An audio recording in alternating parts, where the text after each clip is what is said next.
নামাজে সিজদার সংখ্যা ভুলে গেলে করণীয় কি? বিছানায় সালাত আদায় করা কি জায়েজ হবে? প্রচলিত আছে শনিবার মঙ্গলবার অশুভ, এ কথার কোনো ভিত্তি আছে না? মৃত মানুষের নামে কিছু বলা হলে সেটাও কি গীবত হবে?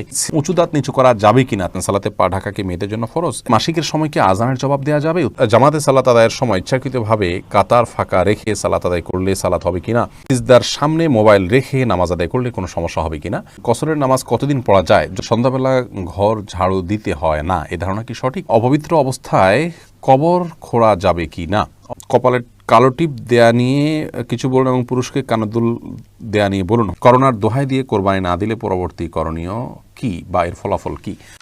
মিনা পারভিন, আপনি জানতে চেয়েছেন মাসিকের সময় কি আজানের জবাব দেওয়া যাবে? উত্তর হলো যাবে, কোনো অসুবিধা নেই। মাসিকের সময় আপনি জিকির আজকার করতে পারেন, দোয়া দুরূদ পড়তে পারেন, আল্লাহর কাছে দোয়া প্রার্থনা করতে পারেন, আজানের জবাব দিতে পারেন, কোনো অসুবিধা নেই। এমনি আশিক আলম জানতেছেন জামাতে সালাত আদায়ের সময় ইচ্ছাকৃতভাবে কাতার ফাঁকা রেখে সালাত আদায় করলে সালাত হবে কিনা? সালাত তো হয়ে যাবে, কিন্তু সালাতের গুণাগুণ নষ্ট হবে এবং এটা উচিত নয়। জামাতের সালাতের মধ্যে ফাঁকা রেখে সালাত আদায় করা উচিত নয়। নবী সাল্লাল্লাহু আলাইহি ওয়াসাল্লাম বলেছেন তোমরা ফাঁকা বন্ধ করো, কারণ সেখানে শয়তান দাঁড়ায়। এরপরে শাহাবুদ্দিন এসকে আপনি জানতে চেয়েছেন অপবিত্র অবস্থায় কবর খোঁড়া যাবে কি না? অপবিত্র অবস্থা বলতে যদি বিনা ওযুতে হয় কোনো অসুবিধা নেই, এমনকি বিনা গোসলেও সমস্যা নাই, কিন্তু বিনা গোসলে অবশ্যই লম্বা সময় থাকা উচিত না। সেই জায়গা থেকে এরকমটি না করা উত্তম, কিন্তু করলে কোনো বড় গুনাহ হবে না। এনার্জেটিক শান্ত আপনি জানতে চেয়েছেন মৃত মানুষের নামে কিছু বলা হলে সেটাও কি গীবত হবে? হ্যাঁ, জীবিত মানুষের মূলত গীবত হয়, কিন্তু কোনো মানুষ মারা গেছেন তারও যদি দুর্নাম করান তো সেটাও গুনাহ হবে। নবী করিম সাল্লাল্লাহু আলাইহি সাল্লাম নিষেধ করেছেন মৃত ব্যক্তির সমালোচনা করতে। তিনি বলেছেন মৃত ব্যক্তির তোমরা সমালোচনা করো না, কারণ তিনি তার কর্মের ফল পর্যন্ত পৌঁছে গেছেন। তিনি যদি ভুল কিছু করে থাকেন তাহলে তার পরিণামের মুখোমুখি তিনি হয়ে গেছেন, আপনি এখন কেন তার সমালোচনা করতে যাবেন?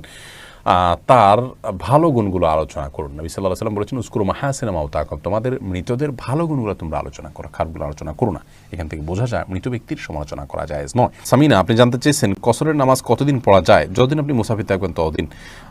মুসাফিরের সর্বশেষ সীমা এবং আবু হানিফা রাহমাতুল্লাহ মাযহাব অনুযায়ী 15 দিন, তার বেশি আপনি কোনো জায়গায় থাকার নিয়ত করলে আপনাকে আর মুসাফির ধরা হবে না। আরিফুল ইসলাম জানতে চেয়েছেন সিজদার সামনে মোবাইল রেখে নামাজ আদায় করলে কোনো সমস্যা হবে কিনা? যদি মোবাইল এমনভাবে রাখেন যে সেখানে কল আসলো, কে কল করলো না করলো এটা আপনি দেখছেন, তাহলে তো এটি আপনার সালাতের মনোযোগ নষ্টের কারণ।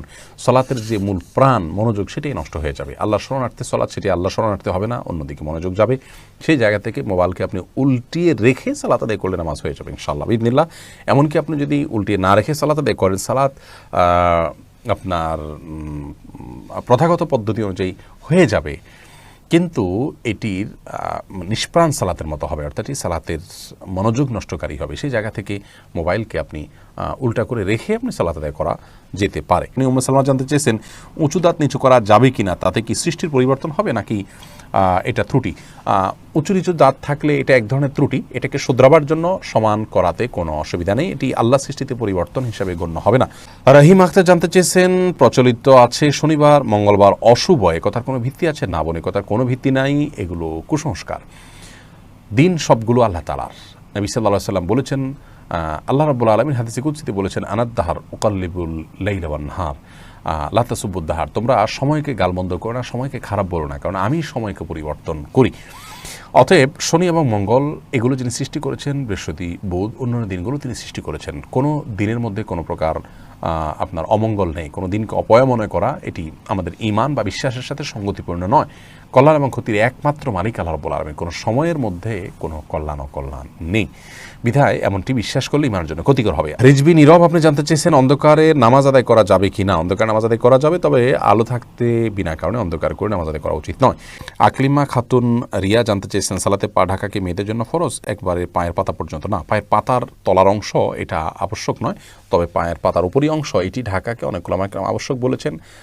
এই জন্য যথাসম্ভব লম্বা আপনার পোশাক পরে এটাকে ঢাকার চেষ্টা করা উচিত। যদিও অনেক উলামা কেরাম বলেছেন টাকনু পর্যন্ত ঢাকলেই চলবে। দুই পক্ষের উলামা কেরামের দলিল এবং যুক্তি রয়েছে।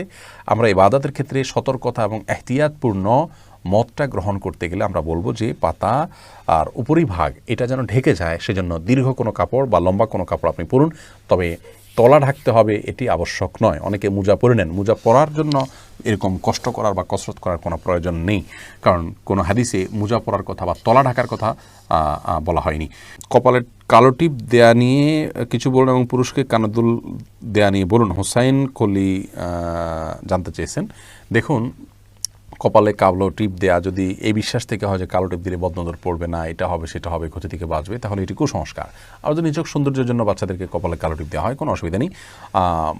বড়দের টিপ দেওয়া এটি বিশেষ করে হিন্দু ধর্মের লাল টিপ, বিশেষভাবে লাল টিপ বা সিঁদুর ইত্যাদি দেওয়ার প্রচলন রয়েছে মেয়েদের বেলায়, সেটাকে অনুসরণ করা, এমনকি ছেলেদের বেলায় সম্ভবত রয়েছে, অনুসরণ করা হয় বা তার সাথে সাদৃশ্য হয়, সেজন্য এটা অ্যাভয়েড করাই হলো ঈমানের দাবি।